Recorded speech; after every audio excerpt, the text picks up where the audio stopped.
정학에서 통일까지 참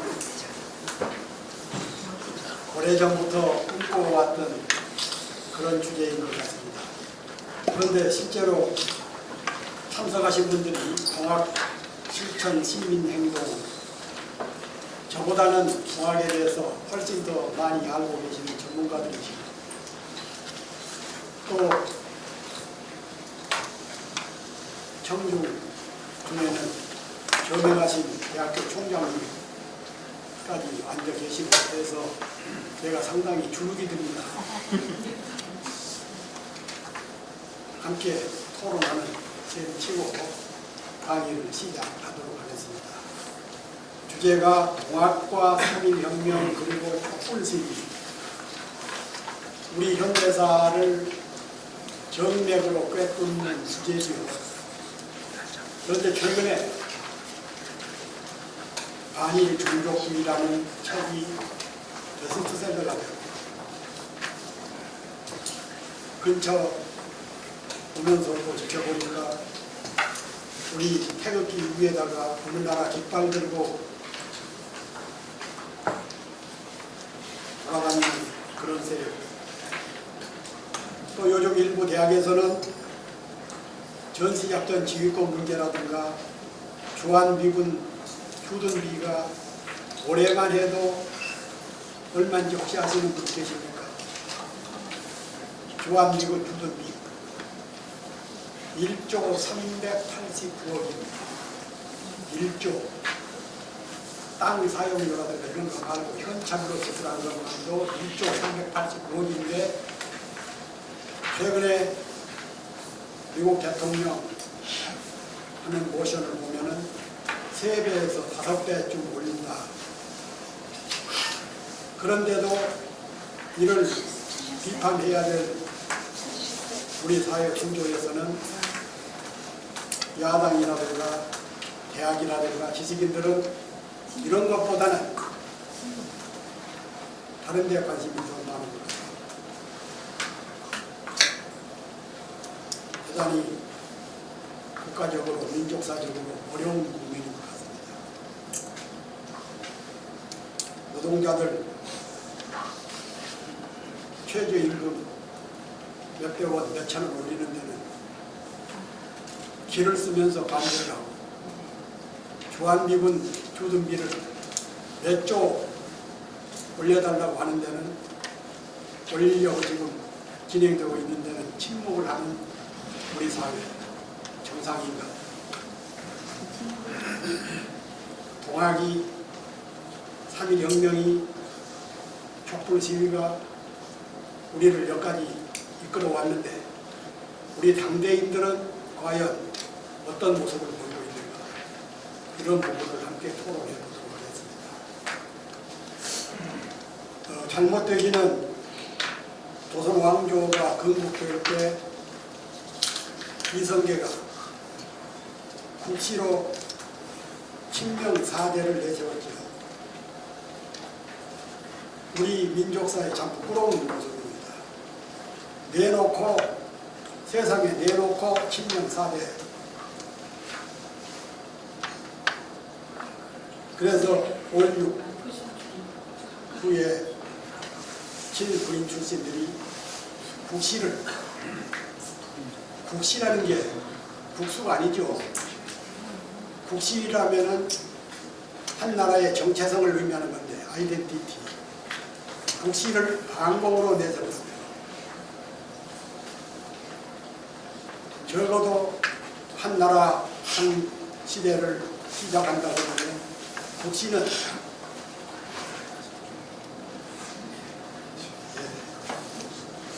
보다 미래지향적이고 보다 거대 담론이 되어야 될 텐데 이성계는 친명사대, 박정희는 방공. 그러나 우리 민중들은 달랐습니다. 권력 가진 왕조 정치 세력들이 사대주의를 국시로 내세우고 그런 길을 걸었지만 우리 민중들은 국민들은, 시민들은, 백성들은 늘 달랐지요. 그래서 우리나라가 이 정도 여기까지 온 겁니다. 우리 주변에 세대를 떨쳤던 몽골, 여진, 그 주변, 우리 주변에 그 많은 세력들 지금 존재가 어디 있습니까? 그러나 어쨌든 우리는 작년 3050 클럽 세계 7번째, 민주주의는 세계 최고라고 수준에 이르렀다고 할 정도로 평가받고 있습니다. 그런데 지금부터가 문제인 것 같습니다. 불행하게도 우리는 결정적인 순간에 열매를, 성과를 내지 못하고 꼬부라지는 경우를 참 많이 겪었어요. 동학혁명이 그랬죠. 3.1혁명이 그랬죠. 동학혁명도 그때 전주성에 머무르지 말고 서울로 진격을 했어야 되는 거예요. 그리고 북경, 남점이 보다 빨리 통합을 해서 척귀들 몰아냈어야 되는데 그걸 못했죠. 3.1혁명 때도 그 엄청난 피해를 입으면서도 희생을 당하면서도 좌절됐고 4.19 혁명 때도 이승만을 끌어내서 법정에 세웠어야 되는 거예요. 그래야 박정희 같은 군 쿠데타가 못 일어나는. 물러나니까 바로 며칠 전까지만 해도 이승만 물러나라 타도를 하자고 했던 시민 학생들이 이승만 대통령이 하야에서 이화장으로 물러가니까 눈물 짓고 6월 항쟁 후에도 적어도 전투관을 쫓아냈어야 됩니다.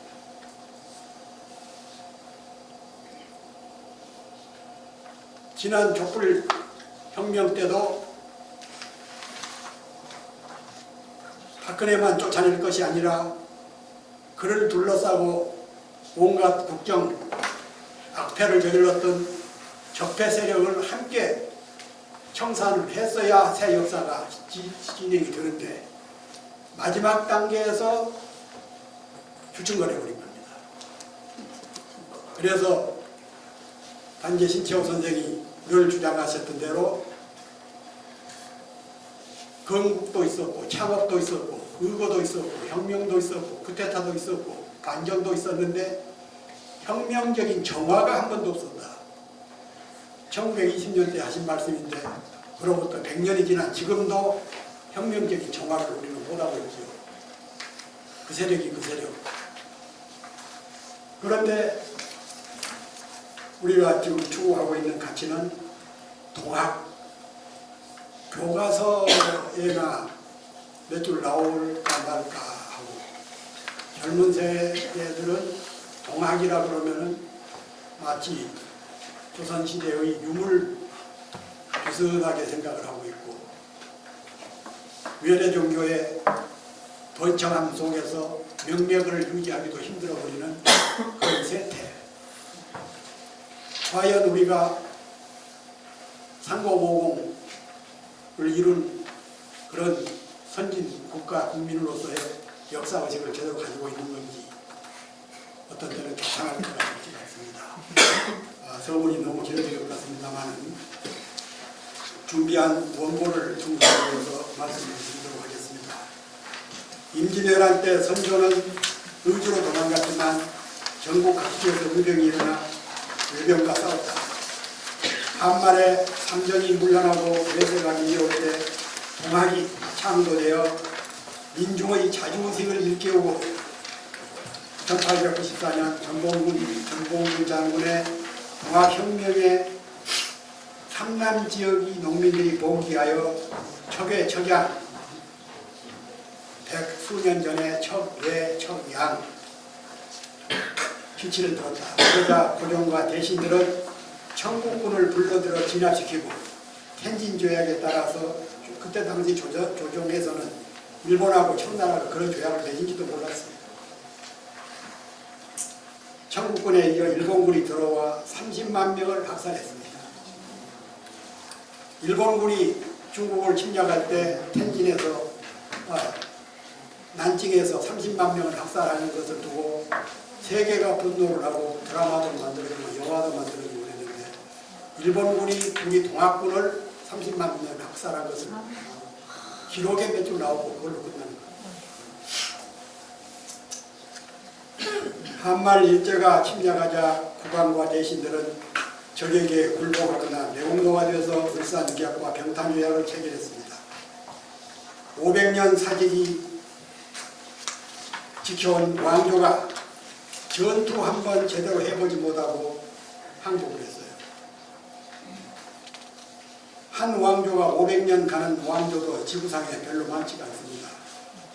로마가 동로마, 서로마에서 1000년 정도로 갔지만 우리는 고려 한 470년, 조선왕조 500년, 왕조 기간이 그렇게 긴다는 게 좋은 건 아니죠. 부패하고 타락하고 나태해지고 그러다 결국은 망했습니다만 그러나 민중들은 의경, 의열투쟁, 독립군, 광복군, 의열단, 임시정부 이런 걸 만들어서 일제와 치열하게 싸웠지요. 만국의 군주 고종과 순종의 집권기에 조선의 군왕과 군왕 임금 세력과 중신들 이런 사람들의 자세가 어떠했는지 최근에 국내에 소개된 중국의 사상가 양치차오, 양계철이요. 아마 여기 계신 분들 중에 아시는 분 있겠습니다만 무한말에 우리나라 학자들, 선비들에게 가장 큰 영향을 미쳤던 분이 양치차오, 양계철, 문빙신의 문지 거의 교과서 역할을 했어요. 신채호 선생이나 박은식 선생이나 이런 분들도 양치차오의 문집을 거의 암송하다시피 합니다. 이 사람이 한 얘기가 조선의 망국을 기록하다라는 참 저는 이 글을 읽으면서 개탄을 했습니다. 내용이 이런 겁니다. 합병조약은 그러니까 1910년 8월 16일 데라우지 마사다케와 이완용의 논의 단계를 거쳤고 17일 데라우지가 그 결과를 일본 정부의 전보로 통지했다. 18일 일본 정부는 임시 내각회의를 열었고 22일에는 임시 추밀원 회의를 열어 25일 공포하기로 이미 결정했다. 추밀원 회의라는 것은 우리 같은 국회를 말하는 거죠. 그런데 조선 정부가 갑자기 그달 조선 황제 순종 즉위 만 4주년 기념회를 열어 축하한 뒤 발표하기를 청하자. 그러니까 나라가 망하는 조약을 맺어줬는데 발표를 며칠 늦춰달라는 겁니다. 왜 그러냐. 순종 즉위식을 거행하고 하자. 그러니까 이 자들은 나라가 망하든 국가가 없어지든 그런 거 염두에 안 둔 거죠. 이날 대연회에 신하들이 몰려들어 평상시처럼 즐겼으며 일본 통감 역시 일본 통감이라면 이토 히로부미죠. 외국 사신의 예의에 따라 그 사이에서 축하하고 기뻐했다. 세계 각국에 무릇 혈기 있는 자들은 조선 군신들의 달관한 모습에 놀라지 않을 수 없었다. 양치차오는 이걸 달관이라고 표현을 했어요. 아마 비아냥이겠죠. 내일 모레 나라가 망하는데 그걸 며칠 발표를 늦춰놓고 술 마시고 춤추고 아무것도 없는 일인 것처럼 달관에 있던 모습들. 그런 자들이 조선 말기에 우리 문왕이고 지도자들이었습니다. 2천만 민족, 3천리 강토, 4천년 역사가 외적에게 짓밟히는 참담한 상황에서 만국 군주의 즉위기념일 잔치를 벌이는 군주와 중신들의 정신나간 행위를 양치차오는 달관이라고 표현했지만 그 순간부터 백성들은 외적의 종살이가 시작되고 강토는 유린되기 시작했다. 4천년 사직이 무너지고 백성들이 유리걸색을 할 때 일제는 조선 왕족, 내국노 귀족 76명, 이것은 뭐 고종의 조카, 사촌, 누구, 대원군의 누구 이런 자들 다 포함됩니다. 76명. 그런데 4사람이 거부를 하거나 반납을 했어요. 자기를. 거기다가 거액의 은사금을 안겨주고 전국 유림 721명, 전국의 유림, 조선왕조는 아시다시피 주자학을 바탕으로 하는 왕조 유학체제인데 대표적인 유학자들 721명에게 단 3명만 거부를 했습니다. 722명 중에서 500년 동안 기득권을 누려왔던 조선 왕조의 선비들이 30만 엔의 거금을 이자들한테 나눠줬어요. 조선 왕조 500년의 국교의 주자학의 핵심은 충효 사상이다. 인조반정, 우리는 그동안에는 반정이라고 했습니다만 어둠깨가는 의미에서는 쿠데타입니다.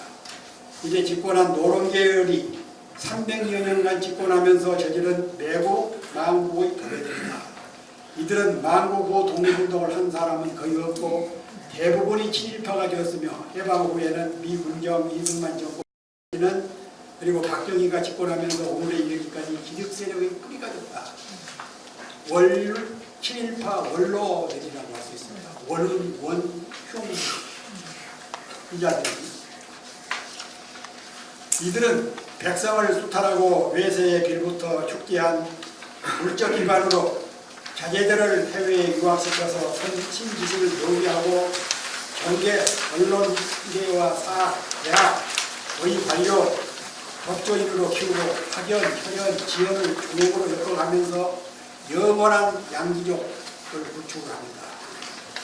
그때 정치권에서 이 이야기 되었던 우리가 남이가 라는 이것은 그때는 지역성 얘기했습니다만 이 자들이야말로 지역을 넘어서 친일 세력의 연대를 지금까지도 유지하는 그런 상황입니다. 명성 황후시의 사건인 을미사변이 일어나자 위정척사파의 거두 유인석 선생은 노고를 이끌고 의병을 일으켰습니다. 유학자라고 해서 다 똑같은 유학자들이 아니죠. 유인석 선생 같은 분들은 의병을 일으키고 의병전쟁이 어렵게 되자 67세의 나이도 잊은 채 러시아 지역으로 의병 전선을 이동하면서 처변 3사, 이 용어는 학술 용어지만 한번 기억해 두실 필요가 있겠습니다. 처변 3사. 의병을 일으켜 역당을 쓸어낼 것, 첫 번째가. 두 번째는 그런 능력이 없으면 상황이 어려우면 은둔해서 지조라도 지켜라. 친일파에 참여하지 말아라. 세 번째는 목숨을 끊어 뜻을 이루어라. 정 어려우면 견디기가 어려우면 차라리 목숨을 끊어서 구차한 생명을 보존하지 말아라. 처변 3사. 그래서 유학자 중에서도 위정척사파 중에서도 개신 유학파 중에서도 독립운동에 나선 분들이 더러 있었습니다. 동학창조의 역사서. 그러면 동학은 어떤 상태에서 창도가 됐는가? 수원 최재우 선생이 1860년 창도한 동학은 흔히 학자들이 분석하기를 서세동정의 물결에 따라 밀려온 서학의 대칭 개념으로 이해를 하고 있습니다. 저도 최근까지도 그렇게 생각했습니다. 그러나 동학의 동은 지정학적 대칭 용어가 아닌 우리나라 고대 국호에서 기원한다. 동학이라는 신라, 고구려, 백제, 상한 이런 나라들이 있었지만 동학이라는 별호의 나라가 있었습니다. 우리가 지금 대한민국이지만 한국이라고 부르듯이 그러지 않습니까? 대한민국은 정식 국호지만 한국은 별호에 있으니 고구려가 있었고 백제가 있었고 신라가 있었고 고려가 있었지만 우리는 동국이다. 그런 전례의 믿음이 흐름이 있었어요. 옛부터 우리나라는 동방에 있는 나라라고 해서 동국이라고 불렀다. 그 중국에서는 오래전부터 우리나라를 동이족, 이자는 그 활, 그래서 우리나라로 활을 잘 쏜 백성들, 국민들, 족속, 이래서 동이족이라고 불렀죠. 그런 그 유전자가 흘러서 우리가 국제 대회 나가면은 활쏘기를 참 잘하잖아요. 그래서 동과 관련해서 많은 저술이 이루어진 것은 이것이 붙어있기 때문이었다. 동국여지승랑, 동국명산기, 동국문헌, 동국문헌비고, 동국문헌전료, 동국사략, 동국세시기, 동국여지승랑, 동국지리기, 동국통감, 동사강목, 일일이 헤아리기 어려울 정도로 동국이라는 이름을 따서 책을 지은 분들이 참 많습니다. 한의학을 동이라고 부르고, 동의보감은 우리나라 은서를 한데 모아 편찬한 조선구조 때의 으뜸가는 의학서를 읽었습니다. 모두 동자로 적기요. 동학은 우리의 문화, 우리의 학문, 우리의 철학, 우리의 종교, 우리의 사상을 집대성한 것입니다. 결코 배타적이거나 그렇다고 국수적이지 않은 시대 정신이고 민족 사상이고 민족 종교에 속한다고 할 수가 있겠습니다. 수은 선생에 의해 창조된 동학사상은 유교의 일륜, 불교의 각성, 선교의 무의 사상, 그리고 수은 자신이 창조한 인시천, 인내천, 이런 것을 접화분생, 상당히 어려운 철학 용어입니다. 접화분생, 모두 그 해결이 말한 변증법 이론보다는 훨씬 고차원적인 그런 내용이고, 접화분생, 천도사상을 말합니다. 동학의 중심 개념은 인시천, 즉 천인합일사상으로 사람 섬기기를 하늘 섬기듯이 하고, 우리가 흔히 그 서양 사상사라든가 서양 철학사를 배울 때 칸트라든가 이런 데서부터 시작된 걸로 알고 있는데, 우리 동학사상에 이런 뿌리가 있었던 것을 우리는 외면하고, 우리 선조들이 했던 이런 부분은 배관시하면서 철학사 하면은 칸트, 헤겔 이렇게부터 철학하는 학자들이 참 많이 있지요. 사람 섬기기를 하늘 섬기듯이 하고, 업조 창생이 동귀일체, 계급제도를 부정하고 사람이 곧 하늘이다. 이런 사상을 창도 정신으로 내세우는 동서복음의 종교 창조자는 거의 없습니다. 성리학을 기반으로 하는 조선의 봉건체제와 대립하여 수은이 창조한 동학은 개항 후 그 모순이 집중적으로 심화되어 온 삼남지방을 토대로 크게 발전했습니다. 그리고 마침내 동학혁명으로 폭발했습니다. 동학혁명사 연구자들에 의하면은 동학혁명은 조선 봉건체제 해체사의 최종적 도달점이며, 조선 봉건체제를 해체시키는 최종적인 도달점이며 근대 조선 민족해방운동사의 본격적인 출발점이 된다. 동학혁명을 우리가 동학사상을 민족사상의 한 줄기 정도로만 평가를 하고 살아왔는데, 이런 내용을 우리가 깊이 있게 인식을 한다고 그러면은 봉건체제의 종식이 종말이고 근대 조선을 여는 새로운 개막, 그런 샛별 같은 역할이었다는 뜻이 되겠습니다. 그러면 동학혁명의 발발은 어떤 의미가 있는가? 왜 동학혁명이 일어났는가? 첫째는 18세기 이후 악화된 조선왕조 양반사회의 정치적인 모순, 이건 하도 많이 들어서 다 아시죠? 얼마나 부패 타락하고 양반 상놈 가리고 그랬습니까? 둘째는 삼정의 문란, 이것도 많이 알려져 있는 사실이고요. 셋째는 19세기 이후 서세동정의 유기 속에서 국가 보위 의식의 팽배, 그전에는 내부적으로만 동인, 서인, 남인, 북인, 양반, 상농, 천민 따지고 그랬는데 외세가 서양 외세가 일본 외세가 들어오기 시작하면서부터 국민들이 백성들이 개안을 하기 시작을 하는 겁니다. 각성을 하기 시작한 거죠. 그리고 넷째는 전통적인 6.25일 폐해에 따른 지도인의 폐쇄. 주자학도 워낙 낡고 거리타분하고 형식 놀리고 허례 허식이고 그래서 약초가 거의 떨어져가기 시작을 한 겁니다. 조선 말기부터는.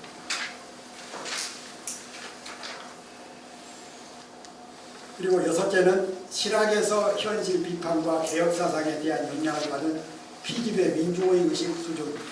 실학사상, 특히 호남지방의 강진에 체류하던 타산 정약용 선생의 실학정신, 이런 것들이 은연중에 백성들, 깨어있는 백성들 의식을 바꿔놓기 시작한 것이지요.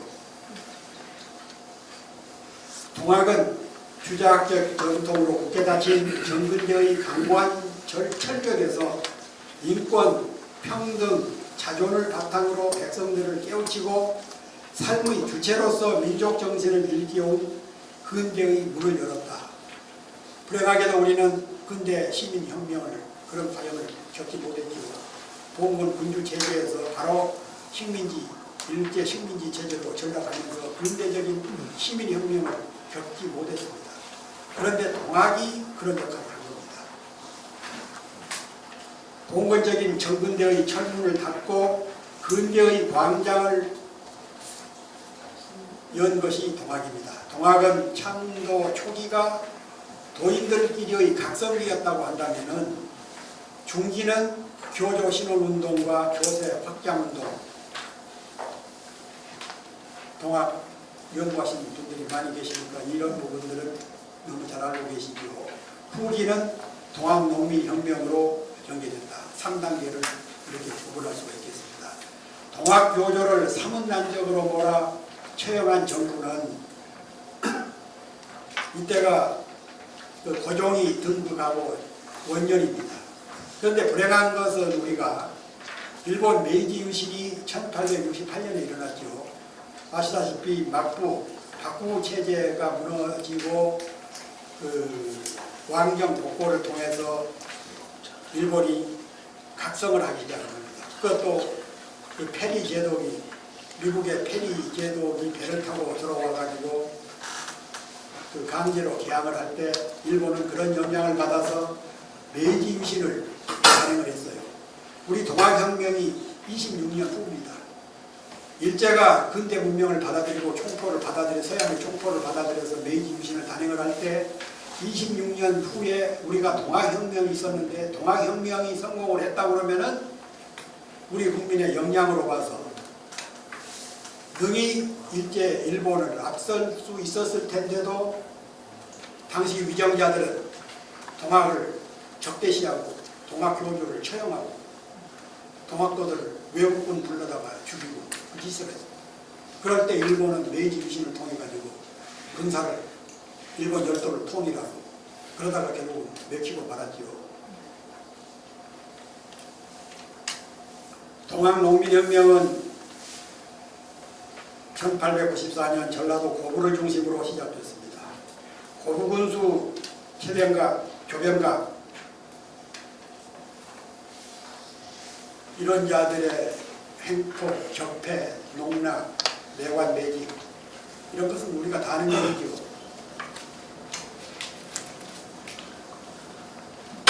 그런데 세계혁명사에서 볼 때 영국의 청교도 혁명, 독일의 종교개혁, 미국의 독립혁명, 프랑스의 1789년 대혁명, 중국의 1911년 신해혁명, 러시아의 17년 볼셰비키 혁명, 그런 나라들은 하나같이 그 나라의 그 혁명을 통해서 정체성을, 아이덴티티를 보여줬는데 그런 엄청난 변혁 사건이죠. 자국의 변혁도 되지만 세계사적인 변혁의 물결을 불러일으켰던 것들이 앞서 지적한 그런 혁명들인데 불행하게도 우리는 동학혁명을 그 대열에 넣을 수밖에 없는데 동학혁명이 외세에 의해서 좌절되어 버립니다.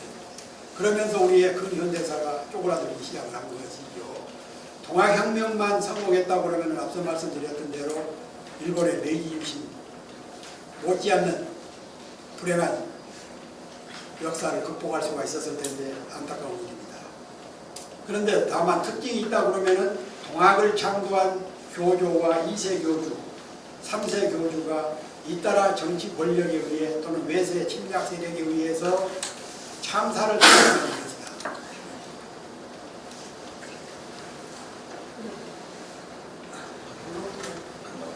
아니 나옵니다. 세계 종교사에서 이런 사례도 거의 없죠.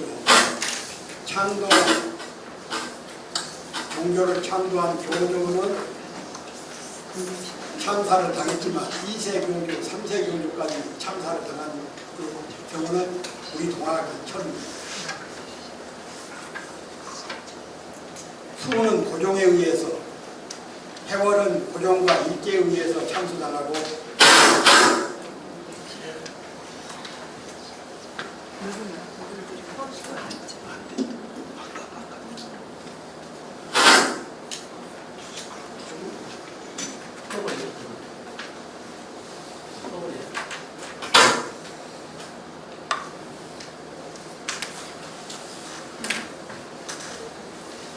그러니까 고종은 집권해가지고 1년 만에 최재우 선생을 처형을 했고, 2세 교주 해월도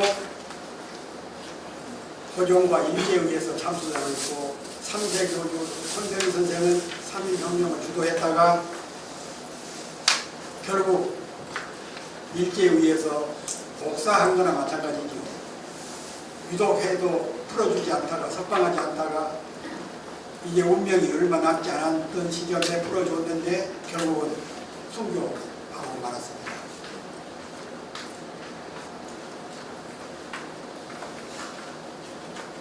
동학혁명을 주도한 전봉준과 김계남을 비롯해서 동학도와 동학농민혁명 참여 30만 명이 학살당하는 것도 세계 역사상 초유의 일입니다.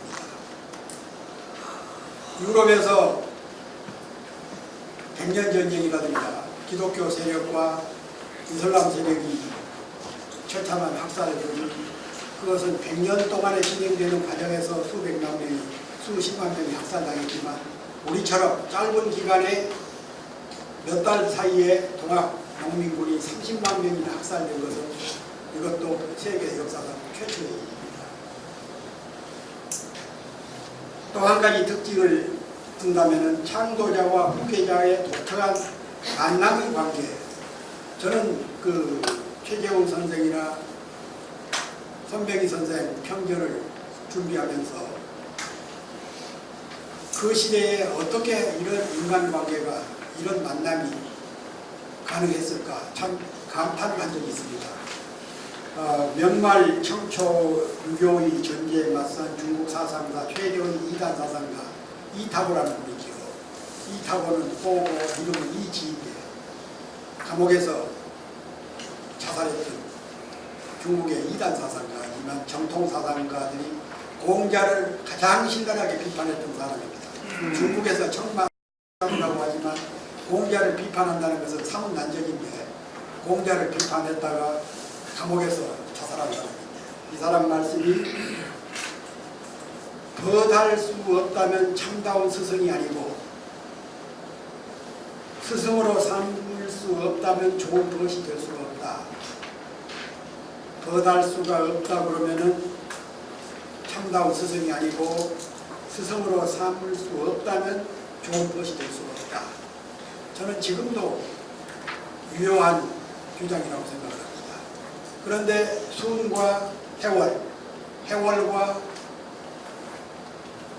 의학 이런 분들 관계가 꼭 여기에 맞는 것 같아요. 스승이고 벗이고 벗이면서 스승이고 그런 관계가 있었기 때문에 그 혹독한 탄압 속에서도 동학이 천도교가 명맥을 유지할 수 있었던 이야기가 있습니다. 기독교는 예수가 예수가 베드로를 만남으로써 세계적인 종교가 되고, 불교는 부처가 가섭의 염한 미소를 통해 불심을 전하게 되고, 철학사는 소크라테스와 플라톤이 만남으로써 아테네의 좁은 울타리를 넘어서 세계 철학사에 자리 잡을 수가 있게 됐다. 바로 그런 것이 비유하자 그러면은 동학 창조자와 후계자 관계가 아닌가 싶습니다. 수음과 해월의 관계가 그렇고 해월과 의암의 사이가 그랬습니다.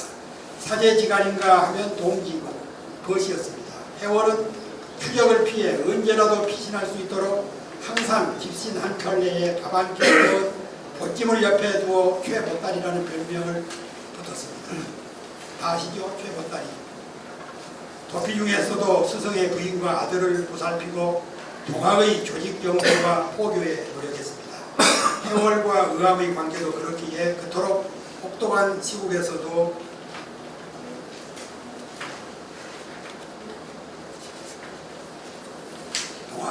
동학 정신이 살아남았고, 전근대의 철문을 깨고 만민평등 척외척양의 동학혁명을 일으키고 자주독립 민주공화주의를 지향한 3.1혁명을 주도할 수가 있었다. 신분적인 한계를 극복하면서 동학에서 걸출한 지도자로 성장한 의암 손병희 선생은 우리나라 근현대사에서 가장 중요한 세 가지 역사적인 변혁을 주도한 인물입니다. 우리가 흔히 손병희 하면은 천도교 3대 교주, 민족대표 33인의 첫 이름 올린 사람, 그럴 정도로만 인식을 하는데, 제가 공부를 하다 보니까 우리나라 근현대사의 가장 큰 역할 중에 세 가지를 함께 했던 분이 유일하게 의암 선생.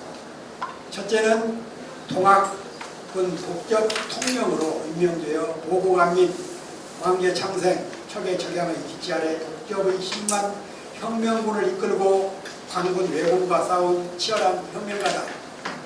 둘째는 개벽, 개화, 제세구민, 인내천, 만인 평등을 내세우며 창조한 동학의 3세 교조로서 서구 열강의 서세동정의 격동기에 시대를 광정하고 백성을 위로하고 동학을 천도제로 촉진하면서 근대적인 민족 정도의 발판을 만든 신실한 종교 지도자다.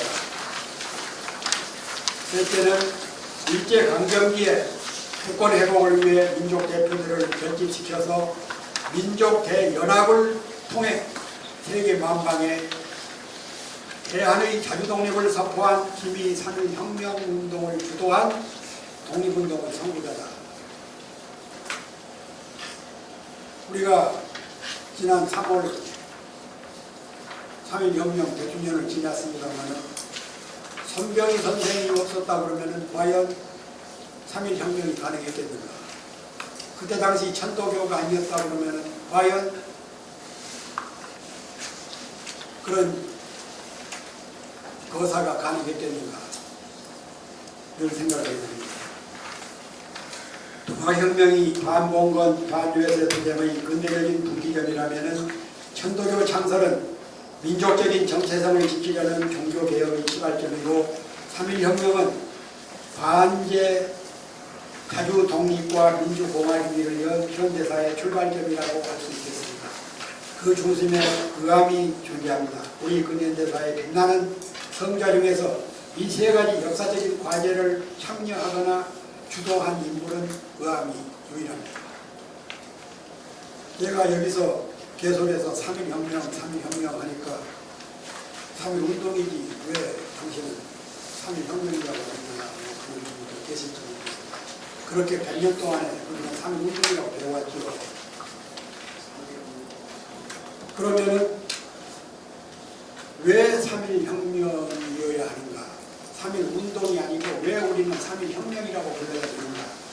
그리고 3.1혁명의 진짜 의의와 목표, 가치, 어떤 의미가 있는가? 한 9가지로 분석해봤습니다. 첫째는 국치 9년 만에 소수의 친일파를 제외한 전 민족이 하나가 돼서 자주독립을 선언했다. 그때 당시 조선 통감부 자료에 의하면, 통계에 의하면 조선 인구가 1875만 명 정도, 2000만이 못 돼서 1919년 현재. 그럴 때에 연인원 202만 명, 10분의 1이 넘죠.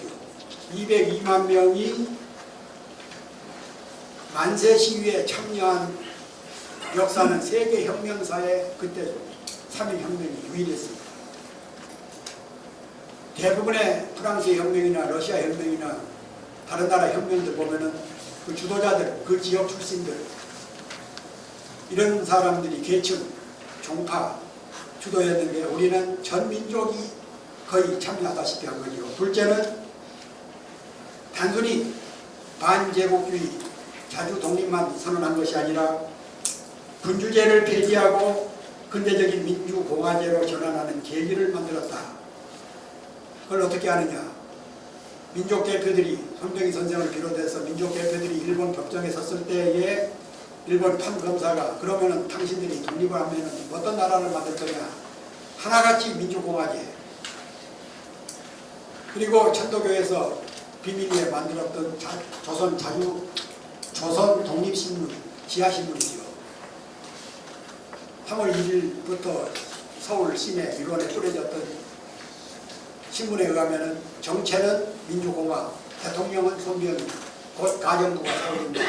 이런 내용을 담았어요. 지금은 일본 경찰이 압수한 자료에만 나와있지 실물은 없습니다.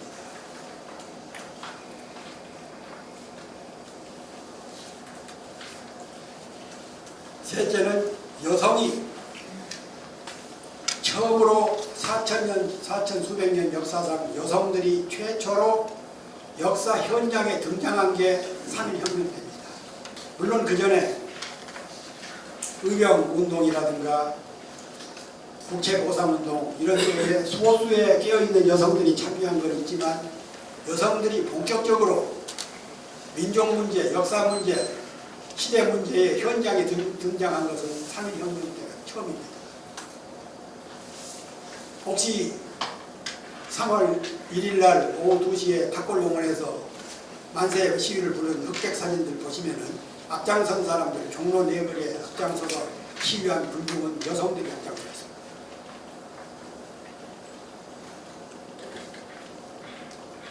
이런 의미에서 3.1혁명은 단순히 자주독립선언뿐만 아니라 여성해방운동의 성격도 강하게 갖고 있습니다. 넷째는 신분해방. 동학혁명 때에 제시를 하고 감옥행장 때도 나타났습니다만은 천민계급을 해방한다. 이 말은 그렇게 선언이 됐는데 실제로 1919년 이런 당시까지만 해도 천민계급이 많았습니다. 소, 백정, 탕부, 대곡이라면 누가 죽으면 양반집 누가 죽으면 대신 가서 울어주는 사람. 그랬는데 그런 사람들, 기생, 이런 사람들까지 특히 기생들은 가장 천민 중에서도 천민 계층이었는데 나도 우리도 조선 땅이다. 기생조합이 있었는데 기생조합 회원들이 수십 명씩 때를 지어서 자주독립을 불렀습니다. 다섯째는 비폭력 투쟁이다. 3.1혁명 지도부는 처음부터 비폭력, 이것도 천도교에서 발령을 한 겁니다만 비폭력, 일원화, 대중화 3대 지침이죠.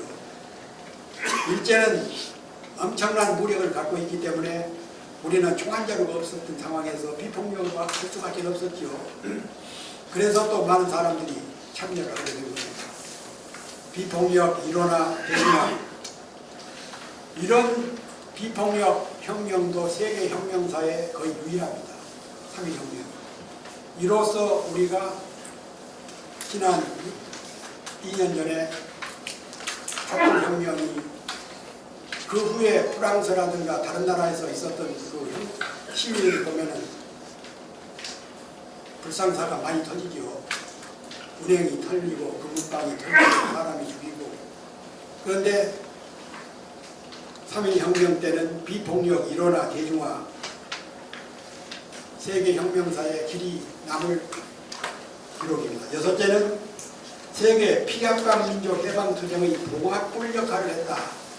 우리만 그런 것이 아니라 중국으로 건너가서 중국의 1919년 5월 4일 5.4운동, 인도의 비폭력 평화운동, 대여운동, 멀리 아프리카 중남미 민족해방운동, 이런 것들이 세계혁명사에 우리 3.1혁명의 의미를 더해주고 있다, 이렇게 생각이 듭니다. 일곱째는 국치 이래 독립운동 일각에서 진행되어 온 존왕주의. 존왕주의라는 것은 왕이 살아있는데 또 죽었더라도 그 아들을 왕으로 삼아야지 감히 백성들이 그 자리를 차지할 수 없다. 존왕주의, 복황론, 이런 것들을 일거에 깨뜨려버린 게 3.1혁명입니다. 일본은 지금도 메이지 유신으로부터 지금도 150년이 지난 지금까지도 나토깨비 같은 천황제를 붙들고 앉아있는데, 우리는 3.1혁명을 통해서 이미 존왕주의 적폐를 깨뜨려버린 겁니다. 임시정부를 만들 때 상하이에서 우리 의정원 의원들이 더러는 국민 통합을 위해서 왕족을 모셔다가 또는 도종을 망명시켜가지고 군주제를 이어가자, 그런 주장을 편 사람들이 있었어요. 의정원 의원들이.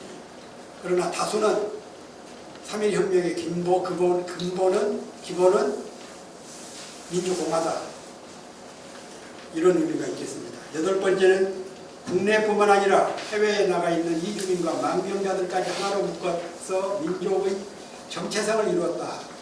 지금은 우리가 해외 한 127개 국가에 560만 명이 나가 있습니다만, 그때만 해도 한 80만 명 정도가 중국, 만주, 러시아, 하와이, 캐나다 이런 데 나가 있었는데, 거기에 나가 있는 사람 동포들도 국내의 3.1혁명 소식을 듣고 끼리끼리 모여서, 이게 중국의 그 용정 같은 데서는 13명이 학살당하기로 하는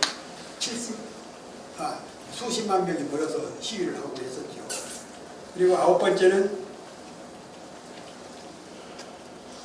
우리가 조선의 자주 독립의 당위성과 함께 일본의 패권주의와 침략성을 비판하면서 인류가 지향해야 될 국제평화, 평화공존, 인도주의, 이런 이상을 세계 만방에 선포함으로써 우리 조선민족이, 우리 한민족이 평화주의 사상을 다시 한번 예외에 과시했다.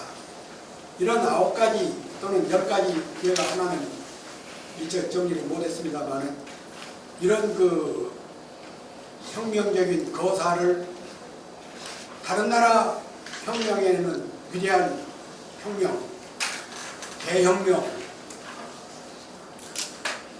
이렇게 붙이면서 우리는 운동이라고 평화하고 있는 것은 선열들에 대한 모독이 아닌가.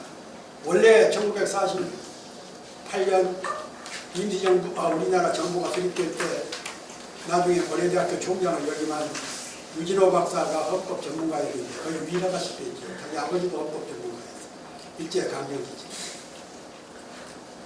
김이 3.1혁명과 이렇게 그 헌법 전문에다가 썼는데, 재헌 국회의원 한민당 계열 의원들이 이승만 국회의장에게 우리 새 정부가 수립되는데 혁명이라면 너무 과격합니다. 그래서 운동으로 바꿔버린 겁니다. 그런데 역사의 아이러니컬한 것은 그렇게 혁명을 두려워했던 이승만과 그 족속들이 4.19 혁명에 쫓겨났어요. 제가 그 여러 차례 글도 쓰고 강연도 하고 있습니다만, 이 관제 용어인 3.1운동을 우리 국민들, 우리 민중들, 우리 시민들로부터라도 3.1혁명이라는 전명을 찾아야 되지 않는가. 그리고 전명뿐만 아니라 3.1혁명이라는 의미가 우리 민족사, 우리 근대사, 현대사에 이런 역할을 해왔다는 것을 제가 9가지로 짚어서 말씀드립니다.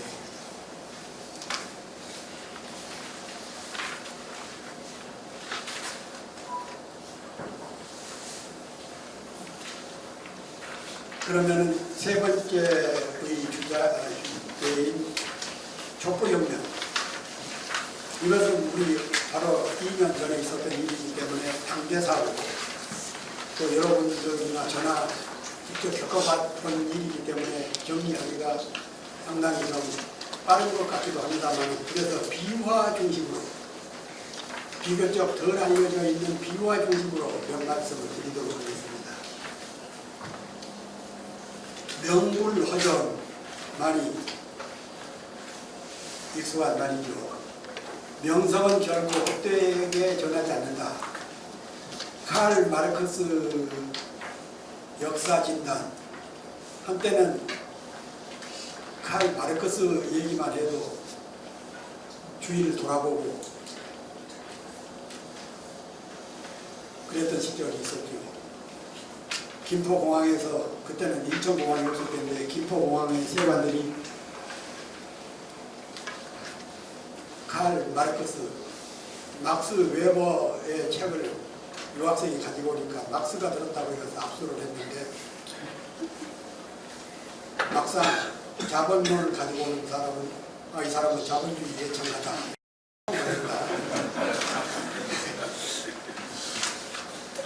그런 비유가 있을 겁니다.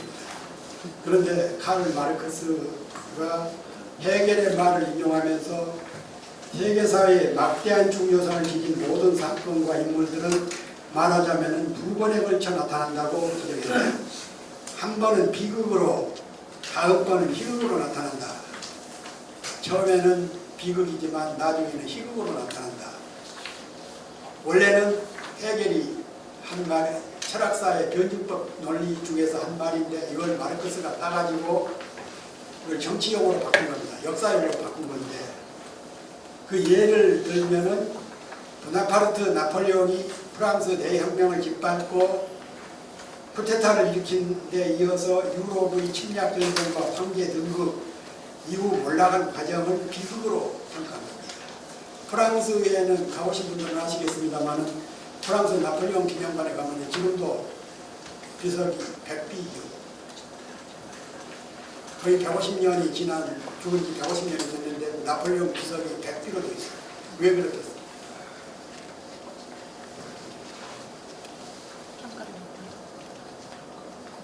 프랑스 사람들 중에 상당수는 프랑스의 영광을 일으킨 위대한 영웅이다. 그런 측면이 있죠. 사실 프랑스의 영광, 오죽했으면은 그 나폴레옹 꼬냑, 소래까지 나폴레옹을 붙여서 프랑스에 오르겠어요. 지금은 어떤지 모르겠습니다만, 제가 젊었을 때 기자할 때만 해도 그 국회의원들이나 뭐 장관들 이런 집에 가면은 나폴레옹 꼬냑을 진열장에다가 전시를 해놔요. 현관에다가. 아니 그게 거의 사치품 이상의 나폴레옹 꼬냑. 그런데 그 나폴레옹이 프랑스의 영광을 되찾아준 사람이기도 하지만 다른 측면에서는 위대한 자유평등, 복지, 3대 가치를 내세우고 혁명을 일으켰던 프랑스의 민주공화제를, 공화정을 뒤엎어버리고 쿠데타를 일으켰다. 그것도 모자라서 유럽 침략 전쟁을 일으켜서 유럽의 수백만의 시민들을 학살한 살인마다. 그래서 지금도 프랑스에서는, 지금 우리나라에서 어떤 언론인은 서울 수도권, 서울 광화문 광장에 북부에 동상이 없는 나라는 우리나라다. 그런 얼빠진 언론인도 있더라고요. 북부가 북부다워야 동상을 세우던 어떤 분이 그걸 받아가지고 나도 찬성한다. 다만 지하 100m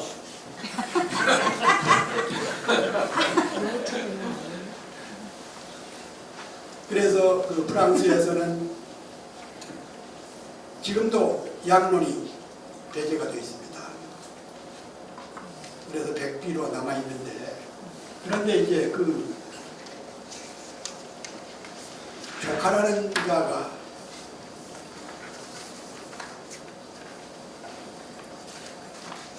몇십 년 후에 그 루이인데 자기 삼촌의 유강을 없고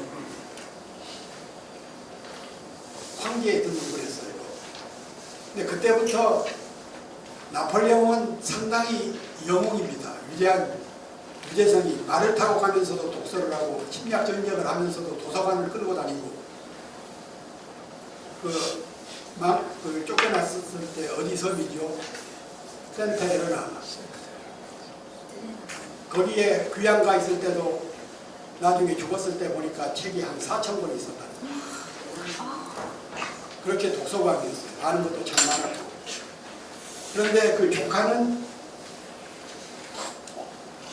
삼촌 유학 빼놓고는 별로 들먹거릴 것이 없는데 어떻게 하다 보니까 황제까지가 됐는데 엉망진창으로 만들어버립니다. 여기까지 설명하면 떠오르는 사람이 없습니까? 박정희 하고 그 딸 보나파르트가 권력 행사를 하다가 비극으로 돌아갔는데 이것은 한 번의 비극이고, 두 번째 조카 루이의 행적은 희극. 나폴레옹은 보나파르트는 그런 대로 영웅이지만 그 조카는 별 볼 일 없는 작자인데 결국은 희극으로 끝나버렸죠. 그런데 어느 나라에 보면은 박정희의 쿠데타는 나름대로 일본군 장군 출신이기도 하고 5.16 쿠데타를 일으켜서 민주헌정을 뒤집어 버리기도 하는 반역자이기도 하지만 그러나 그 딸에 비해서는 상당한 식견과 비전과 능력을 갖추고 있었던 것도 사실입니다. 그런데 그 비극은 최근에 일어났지요. 근데 명불허전이 19세기, 18세기에 있었던 얘기만이 아니고 20세기의 대표적인 역사학자 에릭 홉스본 80년대, 90년대에 식자들이 많이 좋아했던 홉스본 혁명가, 역사의 전복자들, 우리나라에서도 많이 번역이 되고 그랬습니다. 이 사람이 말하기를 어디선가 마르크스는 역사가 처음에는 비극으로 나중에는 희극으로 반복된다고 했지만 더 불행한 유행은 처음에는 비극이고 나중에는 절망이다. 이것도 어느 나라 사례하고 거의 비슷합니다. 박정희는 5.16 쿠데타는 헌정사의 비극이었고 박근혜의 국정농단과 민주주의 역행은 절망이었다. 2016년 겨울 전국에서 촛불 함정이 계속되고 박근혜가 국회의 탄핵을 받아 퇴진에 몰리게 되자 세간에서는 그럴듯한 숫자풀이가 나와돌았습니다. 여기서부터가 비유합니다. 그 뭐 몇 명이 모였고 무슨 내용이고 그런 거 다 아시잖아요. 국회의 탄핵 과정에서 국회의원이 300명인데 한 명이 빠졌어요. 299명인데 1명이 투표에 불참하고 234명이 탄핵에 찬성을 합니다. 56명이 반대하고 7명이 무효, 헌법재판소 재판관 8명이 탄핵 인용하면 구는, 박근혜는 구속, 그 다음에는 영, 박근혜는 영창. 누가 기가 막히게 이런 말을 만들어 놨더라고요.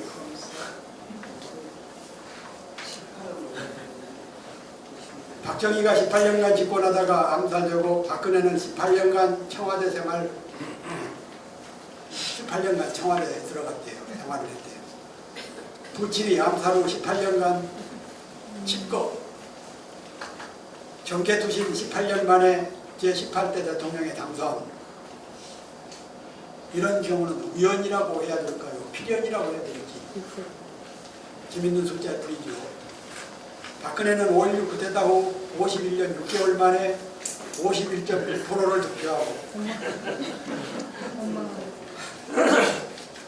대통령에 당선되는 기막힌 우연성을 보여줬다. 세상사는 가끔 우연의 필연성을 보여준다. 역사학자 이해치카 많이 알려져 있지요. 중학생 정도만 돼도 이해치카 역사란 과거와 현재의 대화다. 원래 원문은 현재와 과거의 대화인데 누군가가 번역을 과거와 현재의 대화다 해가지고 그렇게 통용되고 있지요. 어쨌든 그 이해치카가 역사는 우연을 가장한 필연의 연속이다. 참 해석을 잘한 것 같아요. 1916년 10월 29일 서울 청계천 광장에 3만 명이 모여 박근혜를 비판하는 촛불을 들면서 시작한 촛불혁명은 연말 연초까지 계속되면서 6개월 동안 연인원 1700만 명이 훨씬 넘었다. 중고생들로부터 노인 세대들까지 경양 각지에서 집회당 평균 100만 명이 모인 대규모 집회로서 이것은 세계혁명사의 첫 기록이다. 그것도 비폭력 평화적인 촛불 시위로 시작됐다. 비가 오고 눈이 내리고 혹한에도 시민들은 자발적으로 광장으로 모였다. 1919년 3.1혁명 이래 최대 규모였다. 시민들은 어울려서 노래를 부르고 춤을 추고 함성을 질렀다. 대한민국은 민주공화국이다. 국정농단 박근혜는 물러나라. 함성이 지축으로 울렸다. 물론 태극기와 성조기를 든 반동세력의 집회도 있었지만 조롱거리에 불과했다. 이게 나라냐? 나라다운 나라를 만들자. 그게 2년 전에 있었던 보였죠. 촛불혁명의 목표는 1차적으로는 무능부패한 박근혜와 그 측근들의 추방이었지만 본질적으로는 박정희 군사 독재로부터 파생한 총체적인 적폐의 청산에 있었다. 초헌법적인 권력자, 범죄적인 정경유착, 정보기관, 검찰, 경찰, 사법부 등 공권력의 사유화, 족벌신문의 폐악, 방송 장악, 지역 편중과 차별, 반민주, 반공화국의 적폐를 청산하려는 명예혁명이었다. 촛불 시위라고 합니다만 저는 이것은 정치 사회적으로는 명예혁명이라는 용어를 붙여도 손색이 없다 이렇게 생각합니다. 한마디로 한국사회 곳곳에 도사린 박정희로부터 전두환 노태우가 남긴 군사문화의 잔재와 이명박 박근혜의 반민주 부패 청산에 있었다. 박근혜의 몰락은 자신의 무능과 반민주 국정농단에 기인하지만 측근과 족벌언론, 기레기 이런 자들의 맹목적인 감싸기력에도 책임이 따른다. 현지 검사로서 유신헌법 초안 작성에 참여하고 법무장관 때는 개선 과정에서 우리가 남이가라는 초원복집 사건의 장본인으로 우리 대통령이 디그니티, 위엄, 아주 외력을 많이 써서 디그니티하고 엘레강스하고 참인하다 이런 것을 공개적으로 그 비서실장이라는 사람, 현직 대통령은 그걸 또 대서특별한 신분들이 방송했었죠. 그는 재임 중 수많은 문학 예술인들을 블랙리스트로 묶는 등 반민주 행각을 주도하다가 지금 쇠고랑을 쳤는데 나왔습니까? 나왔다는 소식은 없는 것 같죠. 병원에 있대요. 나왔어요? 병원에 있대. 나온 건 아니야. 아니 병원에 수술하러 왔어요. 그 두목이고 김기춘 나왔어요. 김기춘이 나왔어요. 어느 족발 TV는 백기의 형광 등 박근혜 씨를 백기의 형광 등에 비유한 방송이 있었죠. 아우라. 그리고 어느 신문은 세 쪽에 이르는 박근혜의 의상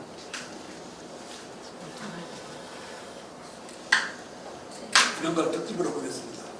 이 같은 아청과 칭송의 박근혜 대통령은 여왕으로 공주에서 여왕으로 저희바꿈을 했고 광복절 전날 새누리당 지도부를 청와대 교찬에 불러서 키로당 수백만 원을 호가하는 송로버섯. 근데 송로버섯이라는 게 어떻게 생긴 겁니까? 난 지금도 홍론처럼 우리나라에서 나오니까 송로버섯이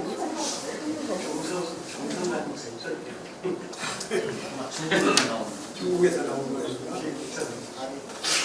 캐비아 샐러드, 사스핏, 찜. 그리고 어느 지방 인천인데 호텔 거기서 하룻밤을 먼 길로 묵게 됐는데 호텔 욕조를 다 바꿔라. 그리고 입만 열면 국가안보를 따지던 사람들이, 염려하던 사람들이 국가정보원 특수활동비, 국가정보원의 특수활동비라는 것은 간첩 잡는 비용입니다. 첩자를 수색하고 정보받고 침투해서 작업 드리는 그 비용이 특수활동비인데, 이 특수활동비를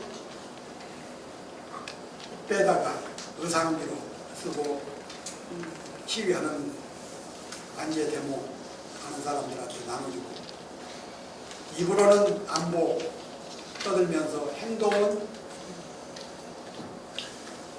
국가정보원 특수활동비까지도 이런 대목에다가 써먹는 사람들이 있었죠.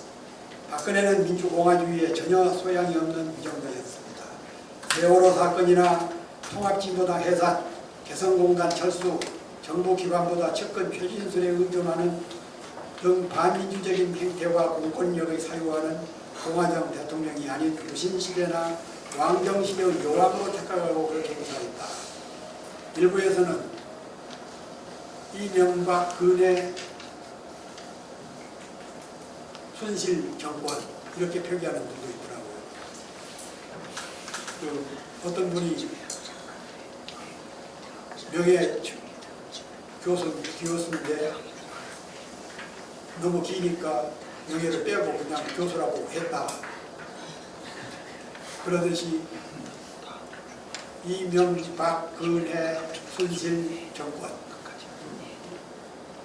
그래서 어떤 분이 그렇게 간단하게 한다고 그러면, 간략하게 하기를 좋아한다고 그러면 아버지를 애비라고 하고 어머니를 애비라고 불러라, 이런 댓글을 달았더라고요.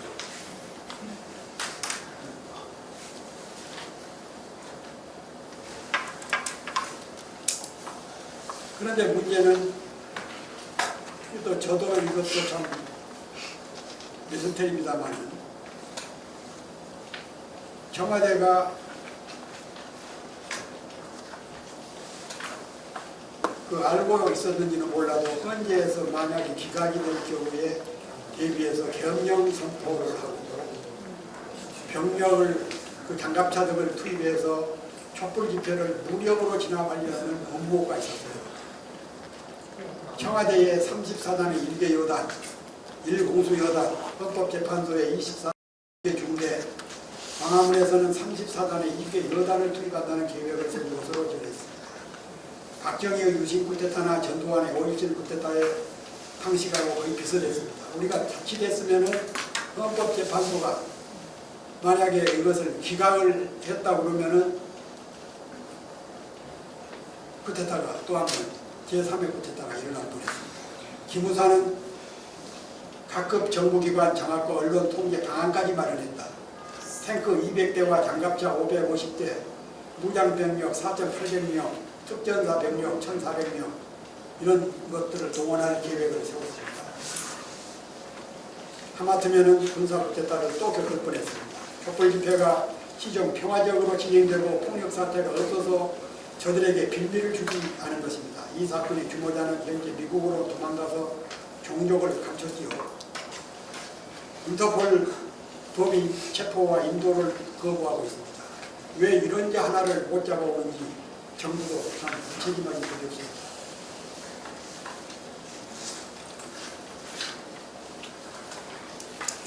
시간이 많이 갔기 때문에 마무리를 하겠습니다.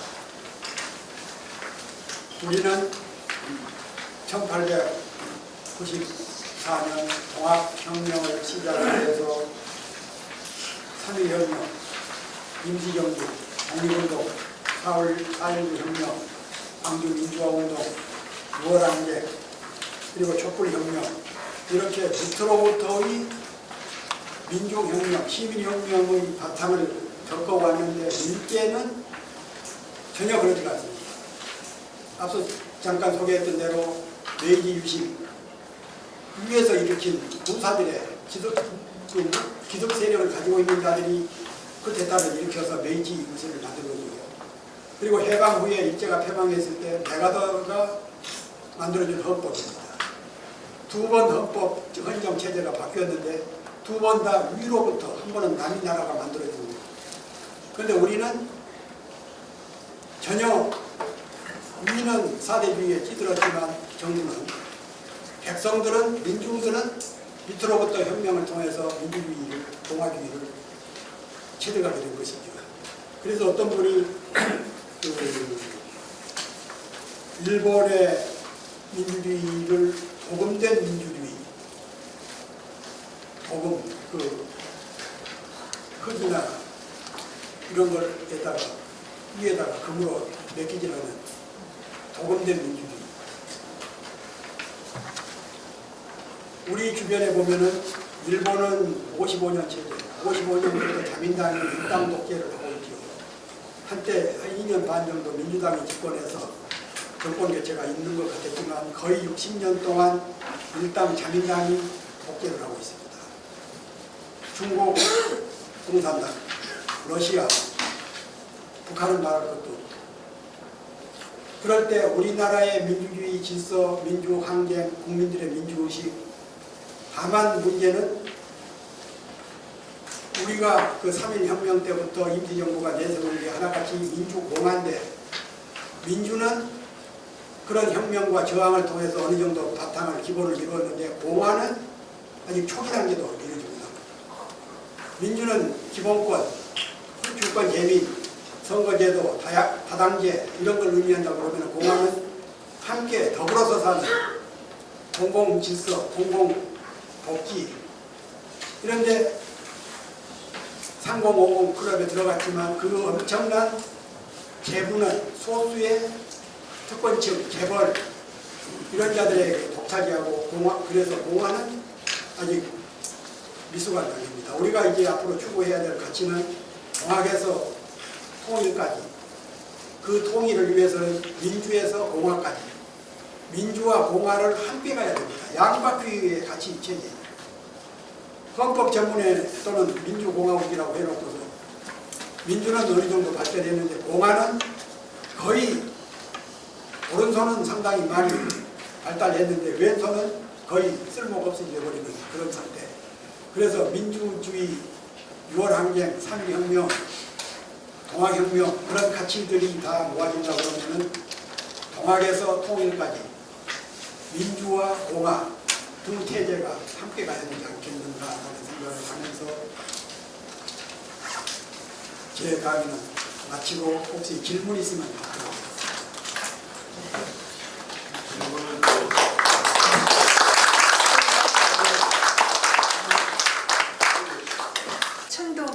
천도교를 창시하였는데 그 이후 천도교뿐만이 아니라 동학까지 발전, 이승되지 못한 이유는 질문 2.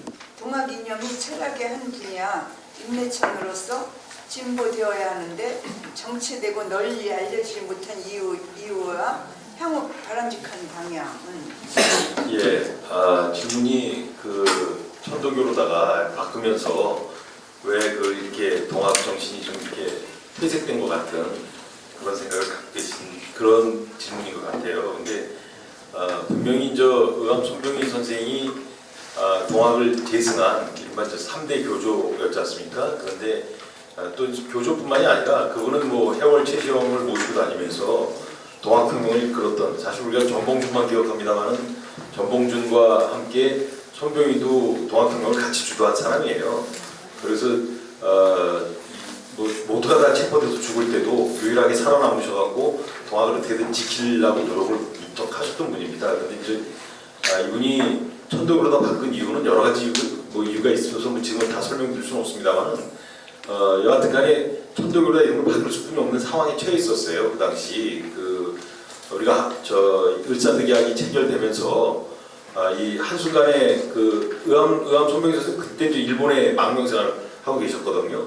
근데 이제 그때 그 의암 손병희의 연락을 담당했던 이용구라는 그 부하가 배반을 해요. 그래서 이제 손병희 선생이 이름을 빌려갖고 일진회하고 이제 그 동학을 같이 결합시키는 이런 그 못된 짓을 하고 있었어요. 근데 손병희 선생이 전혀 몰랐죠. 그러면서 이제 을사늑약이 체결되면서 그 일진회라는 조직이 그 이제 소위 그 찬성 성명을 발표하잖아요. 그러니까 일순간에 동학은 그 전국에 있는 동학들이 다 이거 친일파들 아니냐라는 그런 오해를 받게 생긴 거예요. 그 뒤늦게 이제 그 찬성 성명 발표했다는 얘기를 손병희 선생이 일본에서 그 얘기를 들으시고 대노하셨죠. 그래서 당장 이걸 안 되겠다라고 돌아오셔서 그 이름을 바꿔야 됐거든요. 그러니까 이 친일의 덫을 너무 씌워놨으니까 그걸 벗어야 되잖아요. 그러기 위해서라도 이름을 바꿀 수뿐이 없었다. 그리고 또 그때 마침 종교의 자유가 대한제국에서 막 선포가 됐어요. 그래서 종교적 외피를 쓰고 그리고 동학을 좀 변화시켜야 되겠다. 그래서 이제 천도교, 그러니까 천도교라는 것은 이름 자체가 그 수은체조가 만든 그 동경대전에 있는 내용이에요. 그러니까 학으로도 하면 동학이고 우리 학문이고 도로 하면은 하늘에서 받은 도다, 천도다라고 얘기를 했어요. 그래서 이제 그 천도에서 이 힌트를 얻어갖고 천도교, 종교화시킨 그런 그 종교적 외피를 쓴 거라고 보죠. 그러고 나서 이제 이용구를 비롯한 그 배반자들을 다 출교시킵니다. 그리고 이제 천도교로서 새롭게 종교단체로서 출범을 하지만 그러나 그 밑바닥에는 분명한 그 이 의식이 기본적 동학이 가지고 있는 의식을 그대로 다 계승을 했죠. 그래서 이제 그걸 가지고 쭉 활동을 하다 보니까 이제 3.1운동도 일으킬 수 있었고 또 3.1운동 이후에 일제가 조사를 쭉 해보니까 이건 뭐 지도자가 명백히 의암 손병이고 또 천도교단이 그 당시 뭐 돈 다 대격선했으니까요. 조직과 뭐 독립선언서 인쇄한 것도 다 공유돼서 이제 했으니까 천도교를 없애지 않으면 안 되겠다라고 했는데 천도교가 너무 세가지고 그때 일제 뭐 제일 큰 종단이었으니까요. 신도가 가장 많았었으니까 그래서 분열 정책을 씁니다. 결국 천도교를 어떻게든 이 뭐라 그럴까요? 분열시키고 그리고 뭐 폐화시킨다고 그래야 되나? 이렇게 아주 폄하시키는 이런 작업들을 계속했어요. 그러다 보니까 이제 점점점 일제시대 때 퇴색할 수뿐이 없었고 또 해방 이후에는 이승만 정권이 들어서면서 여러분 아시다시피 이승만 대통령은 그 크리스마스를 국경으로 삼았잖아요. 그때 우리나라 개신교 신도가 뭐 전 국민 한 5%도 채 되지 않는데 불구하고 크리스마스를 국교로 다 시키고 모든 민족 종교 내지는 이쪽 계열은 다 미신화 시켜요. 그러면서 이제 탄압을 하죠. 그러니까 천도교로다가 이제 이게 그 해방 이후에도 제대로 생존하기가 어려웠어요. 더군다나 좀 분단돼 있을 때 북쪽에는 천도교도들이 굉장히 많았었고 남쪽보다 상대적으로 많았었거든요. 그래서 북쪽이 분단되다 보니까 이제 교세도 줄 수뿐이 없었고 또 정부가 탄압을 하다 보니까 이건 어쩔 수 없이 이제 생존하기 위해서 이제 그 반공에 또 동참하지 않을 수가 없어서 이승만 정권, 박정희 정권 내내 소위 이제 반공에 앞장서는 그런 또 참 우스꽝스러운 종단이 돼 있었어요. 그래서 국민들로부터 외면을 받을 수뿐이 없었죠. 그래서 이제 오늘 이런 그 굉장히 열악한 환경이 처해 있습니다. 그러나 뭐 원래 이 동학 정신도 그렇고 또 천도교 정신도 밑바닥에는 기본적으로 다 이제 인내천이나 고유의 사상과 정서가 담겨 있습니다. 그래서 이제 그걸 바탕으로 해서 북쪽에 또 그걸 지키고 있어요. 북쪽에는 제가 뭐 말씀드린 시간 관계에서 그렇긴 합니다만 그러니까 북쪽에는 가장 큰 종단이거든요. 천도교가 또 아까도 잠깐 말씀드렸듯이 이제 청우당이라는 정당까지 가지고 있기 때문에 거기서 일정 정도 발언권이 있는 집단이에요. 그래서 이제 거기와 우리가 이제 교류를 하면서 특히 남쪽에서 동학하는 여러분들이라면 이제 북쪽에서도 인정을 하죠. 이분들은 민족의식이 있다. 기본적으로 민족의식 바탕된 분들이니까 이분들과는 뭐 교류해도 상관없겠다라는 그런 의식을 그들이 갖고 있다고 봅니다. 답이 됐나 모르겠습니다. 종교로서 보다는 철학으로 이렇게 발전을 했었으면 상당히 많이 이렇게 실증적으로 영웅화되고 발전했을 텐데 종교화됨으로 해가지고 그 민족 사상 우리가 다 가지고 있는데 지금도 늦지 않다고 저는 생각하는 게 그 민족 종교가 아니고 민족 철학으로서 얼마든지 발전 심화실 수 있다고 봅니다. 그걸 좀 연구하고 있는 데가 있는지는 모르겠지만 그 연구하는 분들이 지금 있어요. 우리 동학학회라고 유일하게 이제 이 동학을 전공하는 학자들이 모여 있는 그 학회가 있습니다. 그 학회에서는 천도교를 하지 않는 사람도 얼마든지 아니 더 많죠 뭐 학자들은. 그래서 학자들 쪽에서는 천도교를 그냥 역사적 또는 철학적, 문학적 뭐 이런 문화적 이런 차원에서 연구하는 분들이 꽤 있어요. 아마 이제 종교적 차원에서 접근하는 거 이건 이제 천도교가 감당해야 될 목이라고 보는 것이죠.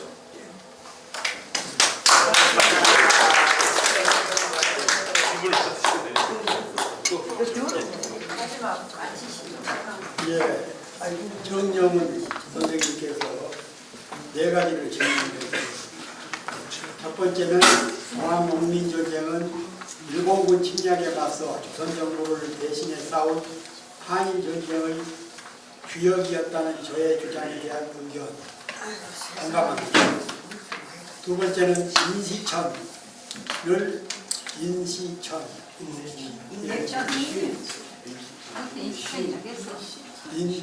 발을 시자 이게 맞습니다. 제가 오자를 쓴 것 같아요. 세 번째는 일제가 우리를 근대화시켜 주었다고 하는데 실제로는 동학혁명으로 이루어진 자주적인 근대화를 말씀하신 말살하는 거다. 예, 그대로입니다. 다만 우리가 꼭 한 말에 그 자주적인 근대화라는 용어는 자생적인 근대화로 근대화 맹화론 이런 게 있었죠. 그런데 일제가 침략을 하면서 우리의 자생적인 근대화론이 말살돼버리고 일부 허용학자들이 식민지 근대화론, 일제가 식민지 시대에 우리를 근대화시키는 것처럼 오독하고 지금 현재 우리의 한일 종족주의라는 책 저자들 이런 자들이 그 학자들이라고 할 수 있어요. 네 번째가 촛불혁명 박정희 군사독재로부터의 적폐청산이라기보다는 통합혁명 이래 이루지 못한 민족, 자주, 정의, 평등, 평화 체제에 대한 체제를 연속하기 위한 혁명의 시작으로서의 의미가 있다고 보는데 어떻게 생각하십니까? 동감합니다. 네. 이상 마치도록 하겠습니다.